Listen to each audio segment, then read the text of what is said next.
Ladies and gentlemen, up next, Bidenomics, bad for America's health. Please welcome former member of Congress, host of the Doug Collins podcast, Doug Collins. Commissioner of the Federal Communications Commission, Brendan Carr. Co-founder of the Committee to Unleash Prosperity, Stephen Moore. And your moderator, Director of CPAC Foundation Center for Regulatory Freedom, Andrew Langer.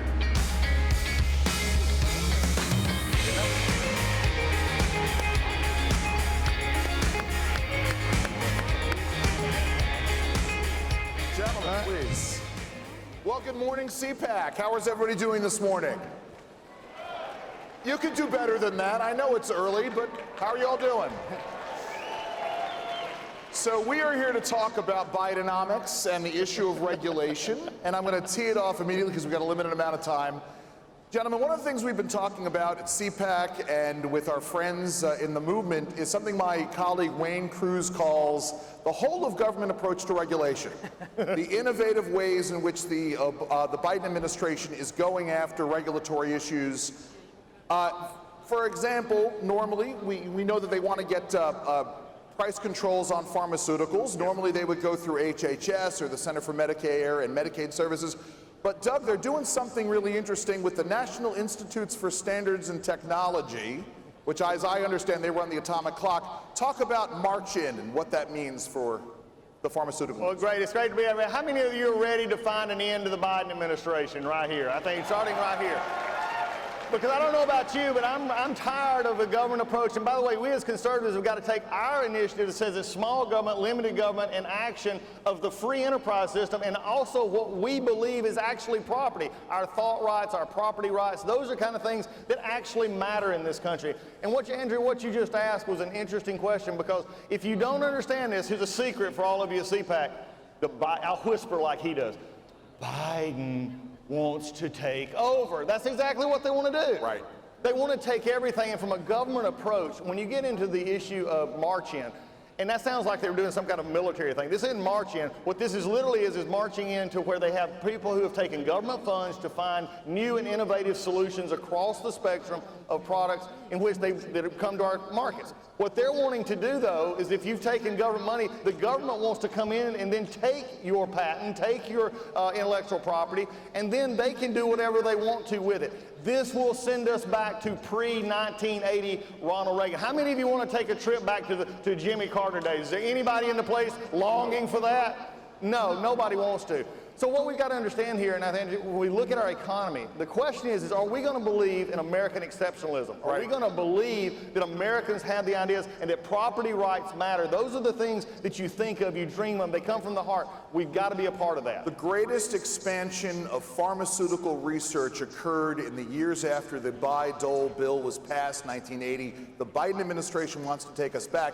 In the same way, Brendan Carr, we had the greatest expansion of broadband deployment after we got rid of the Obama-era net neutrality rules under President Trump and the work you guys were doing at the FCC. Now the Biden administration is going after digital equity and net neutrality again. Tell us all about that. Yeah, so great to be here back at CPAC. I mean, listen, Americans have been living through an unprecedented surge in censorship. The administrative state and the government, the Biden administration, has been colluding to shut down free speech, open dialogue, diversity of opinions. You've seen it in your own life.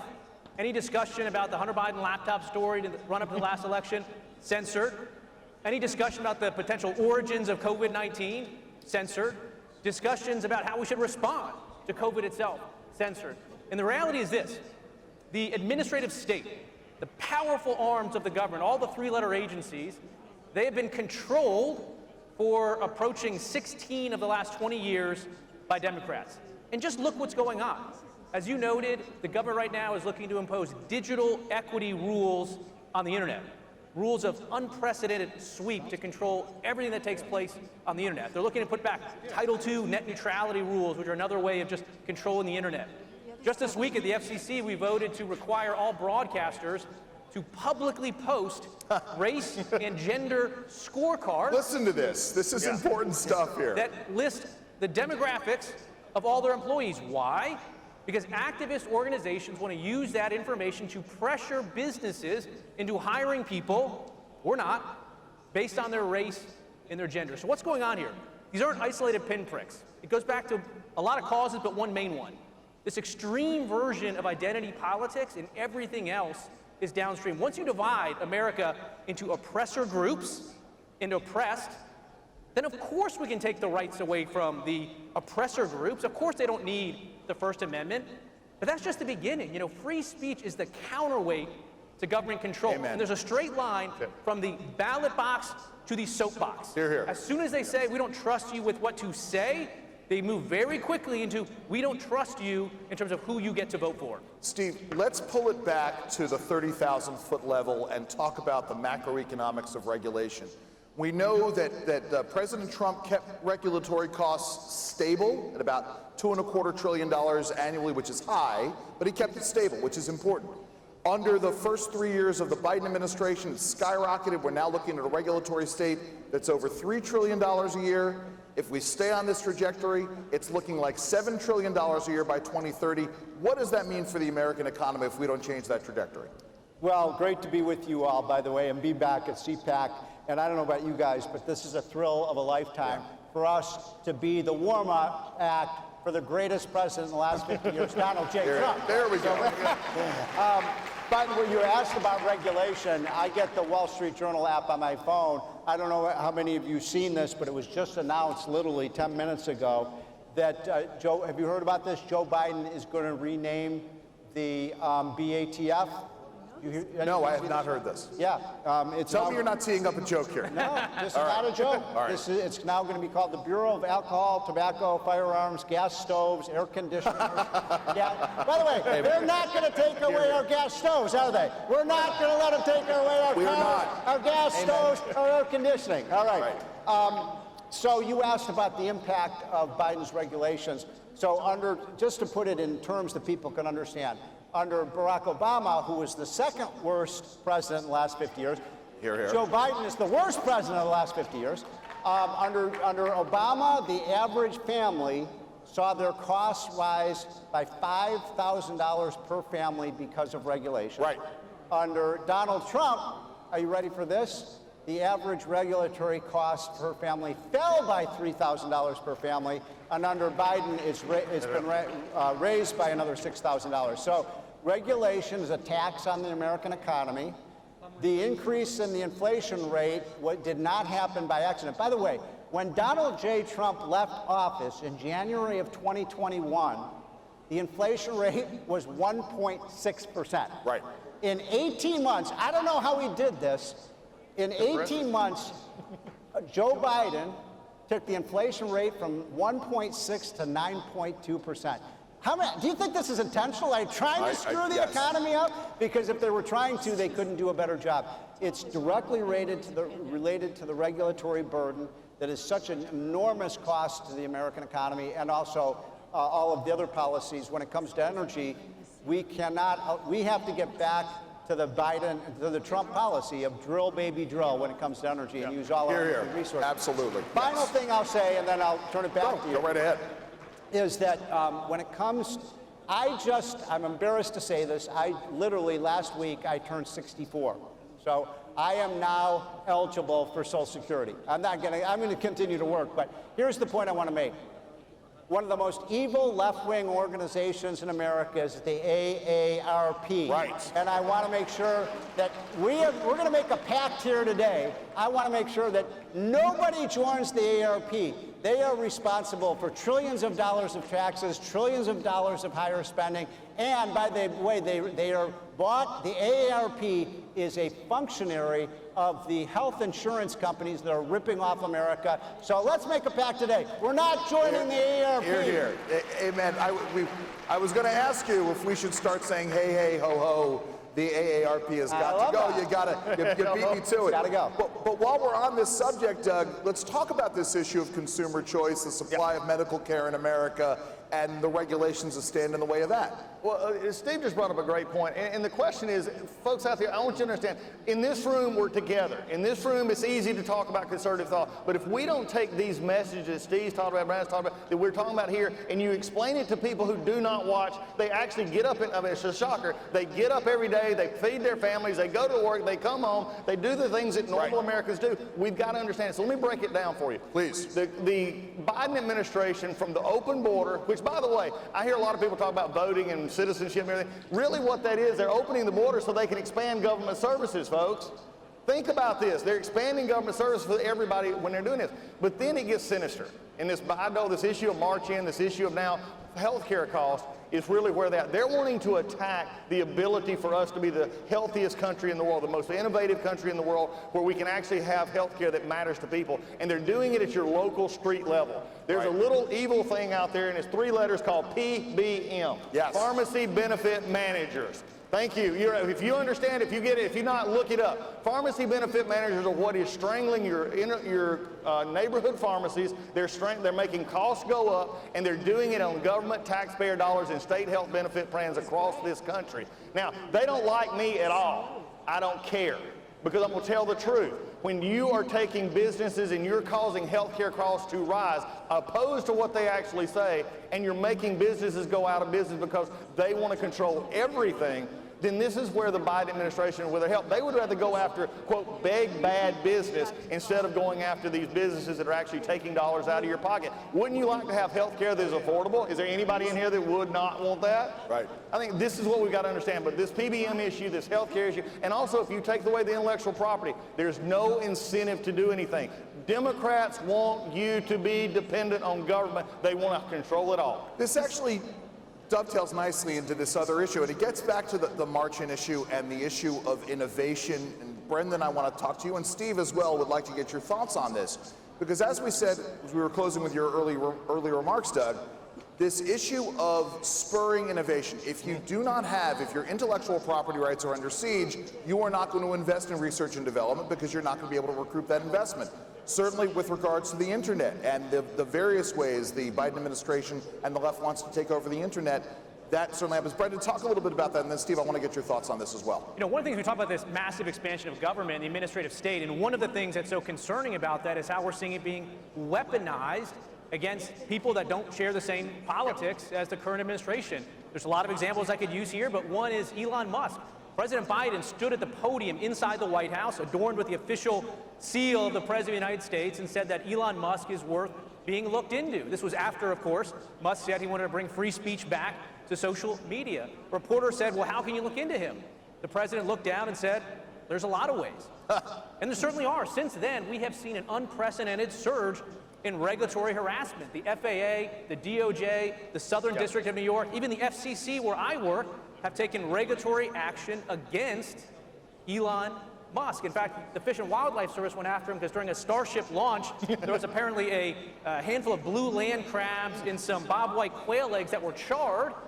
Sounds more like surf and turf to me than a federal case. But now they've launched a complete federal investigation on that. Let me particularize it for Edwin. I'm going to come to you, Steve, in a second. What Brendan's saying is absolutely accurate. There are somewhere between 1 million and 1.5 million individual federal regulatory mandates in the Code of Federal Regulations. And what that means is that for any of you, you could be the next Donald Trump, you could be the next Elon Musk. There's a political legal philosopher named Henry Silverglade who wrote a book called 3 Felonies a Day, in which he posits that the average American commits 3 felonies a day because they simply don't know all of the 1 million to 1.5 million regulatory mandates out there. It puts us all in the crosshairs of the federal government, and that's what we're talking about here. Steve, again, let's get into that a little bit. Talk a little bit about the issue of innovation and government stifling innovation and why we can't allow that to happen. Well, one of the best areas to talk about when you talk about innovation is what's happened in our energy industry. Right. And I don't think there's any issue where Joe Biden has been more hostile to America's interests, both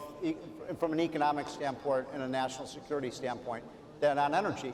I had the privilege of working as an economic advisor, senior economic advisor to Trump in 2016. I remember my first meeting with Trump back in early 2016, the first thing I said to him is, Donald, at that time we called him Donald, now we call him Mr. President, I said, if you go all in on producing American energy, our oil, our gas, our coal, our nuclear power, I told him, I said, you know, we could be energy independent after 4 years of your presidency. And I'll never forget, folks, what he said to me. He sort of slammed his fist on the table and said, Steve, I do not want America to be energy independent. I want America to be energy dominant. Hear, hear. And we became the dominant country in the world. And now, hold on. Let me just interrupt you, Steve. And this would have taken care of the Russia-Ukraine problem. By the way, there is please. no way in hell that we would have Russian troops in Ukraine if Donald J. Trump were still president today. We basically played into the hands of our enemy. And by the way, I'm going to say this loud and clear. Climate change is not a science, it's a religion. Yeah. It's the religion of the left, and we have to fight back against this. Now, here's the thing that's so interesting. Under Trump, we were energy independent. And by the way, not only would you not have seen the troops in Ukraine, there's no way in hell that Iran would have had the money to give to Hamas to fire those rockets at Israel. Right. So here's the thing. When we get Donald J. Trump back in the White House, his top priority to solve so many of these problems is drill, baby, drill. And we're going to continue to do that day after day. The price of energy is going to fall. And by the way, is there a single person in this room who really believes the inflation rate is only 3.5% today? I mean, that's the biggest lie they tell you. Grocery prices up 22%. Healthcare costs up 25%. Mortgage payments are up 30%. Joe Biden and his regular estate are bankrupting Americans and putting us under debt. We got to solve that problem. Doug, I know you wanted to jump in. Yeah, what Steve's talking about here is there's just this election cycle in. In just a little while, there's going to be a man on this stage who, when he came to office, for those of us who were in Congress at the time, we would get that Federal Register. It became like phone books under the Obama administration. It was like they were regulating everything. Under Donald Trump, they became like leaflets that you hand out on the side of the street. The regulatory agency became what they should be, and there's a Chevron case before the Supreme Court that actually takes away the ability of the agencies to determine what law is. And this is going to be a very big case, but it's going to put an interesting twist on where we're at, because it's going to require Congress to actually do the job that they're supposed to do. So they're going to have, for this fall, we've got to take this into account with the regulatory burden, the regulatory state. The constitutional way, everybody understand that document? The Constitution that also says the Congress is supposed to oversee the executive branch. When they have Donald Trump as president, you have a Congress that is Republican and not Senate. Schumer and the rest of them are gone, then we can oversee it. But right now, they're unfettered in what they want to do, and this is a problem that we ought to solve. Brendan, because I think you're the only lawyer on the panel. Doug, are you a lawyer? I'm sorry. All right. I can recover. I know you don't like to admit that. But Brendan, as someone who practices in the regulatory world like this, are we prepared for a post-Chevron world? Yeah, we should be. Look, at the end of the day, you know, administrative agencies where I work, there's dozens and dozens across D.C., and they're engaged in regulating all aspects of your life. In fact, the administrative state is part of an effort to fundamentally reshape your relationship with government. And so the idea that the Supreme Court is rightly saying agencies like mine shouldn't have sweeping authorities not granted to us even by Congress, that it should instead be Congress to do its job. And some people say, well, Congress isn't getting anything done. Well, sometimes that's a feature. Maybe that's a feature, right? Yes, the system. Absolutely. But, you know, look, we talked about censorship earlier on, this collusion between government and the Biden administration to take individual Americans, they don't like them expressing their free speech, and censor them, and it's just deeply, deeply concerning. And again, as I indicate, it's all downstream from this extreme version of DEI, this extreme version of identity politics, because again, once we're divided, then we're just told how we should think, and there's no need for free speech at that point. And I think fundamentally for this country, there's a fork in the road for us to come. On the one hand, are we going to continue to go down this road of extremist identity politics that just wants to divide us into smaller and smaller fractions? Or on the other hand, are we going to go a different route? And frankly, it's a return to what JFK said in the 1960s, which is that what unites us is stronger than what divides us. And that is the fundamental question and path forward for us right now. That's an excellent point.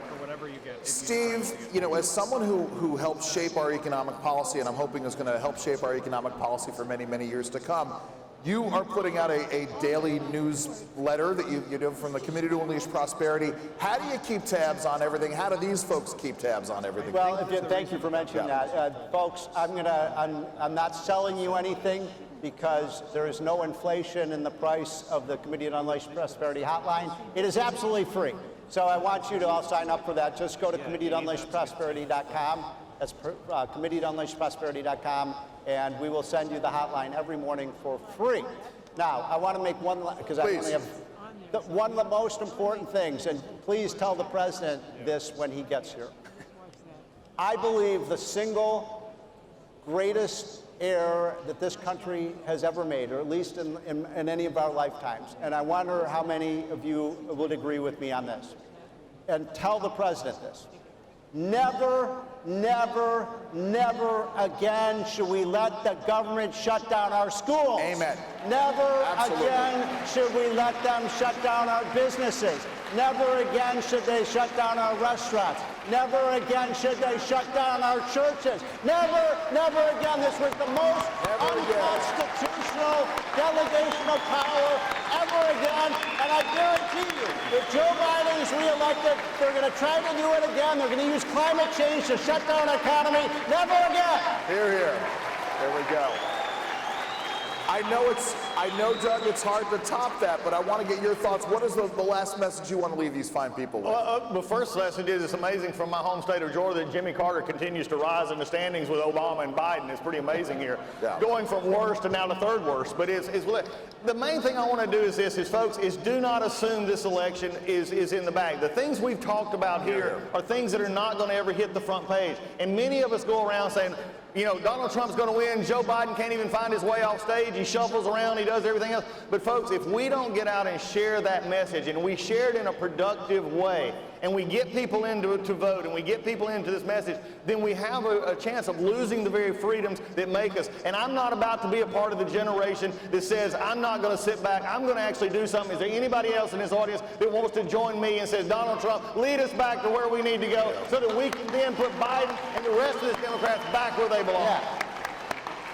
Brandon, final thoughts. What do these people need to know about what's going on in the tech world? Yeah, fundamentally, we have to return in this country as a cultural matter to this embrace of free speech and diversity of views. I don't normally quote the New York Times in these settings, but actually in 1970, the editor of the New York Times said, diversity of opinion is the lifeblood of democracy. The moment we start insisting that everyone think the same way we do, our democratic way of life is in jeopardy. It's a cultural fight, but also a legal one. We need to reform Section 230, that's table stakes, so that our views are no longer censored on political lines, religious lines, or scientific lines. We need to impose anti-discrimination obligations so that everybody can participate in the digital town square. Ladies and gentlemen, please, check us out, the Center for Regulatory Freedom at CPAC. Give it up for Steve Moore, Brendan Carr, Doug Collins.